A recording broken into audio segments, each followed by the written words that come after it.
नंगौ बाथ्राया सैथो दा जोंहा नरेन्द्र मदिखौ खनसेबाव सेन्ट्रेलाव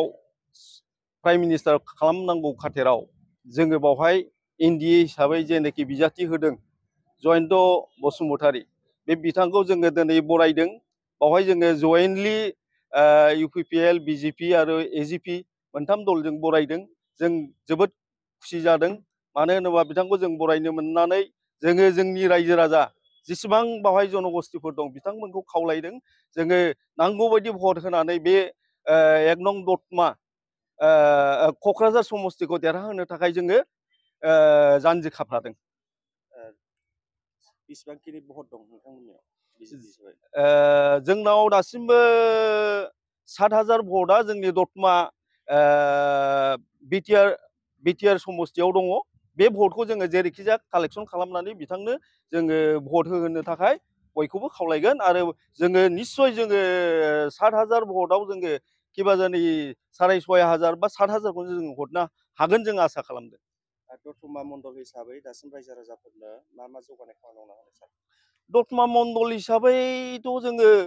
बिजेपि हिसाबै गोबां जोङो खामानि मावना होनो हादों बा जोंना सेन्ट्रेल गभर्नमेन्टआ जेनाखि आसनिफोर हरदों बे जेसेबांखि आसनिफोर दं रेशन कार्डनिफ्राय लानानै अरुणोदय ओरैहाय जेन'बा आयुष्मान कार्ड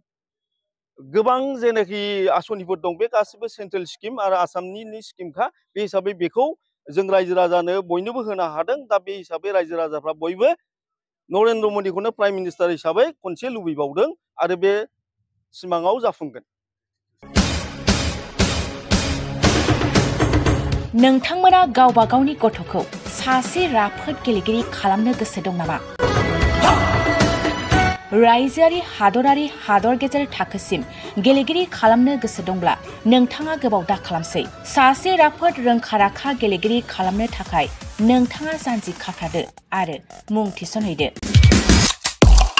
चिरां जिल्लानि सिङाव थानाय सोलिफु फोरोंसालि बल्लामगुरि काराटे एकाडेमि फोनांजाब राहा 8720903713 बड' हाउस काराटे एकाडेमि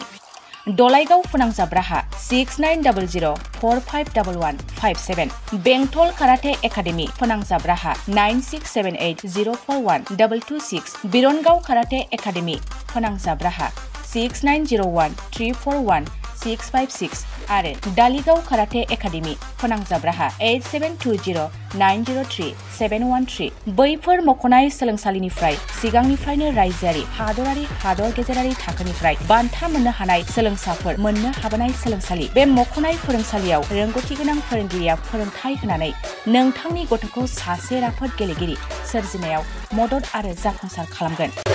अब्ला मानोथो गोबाव खालामनो थाबैनो मुं थिसनहैदो।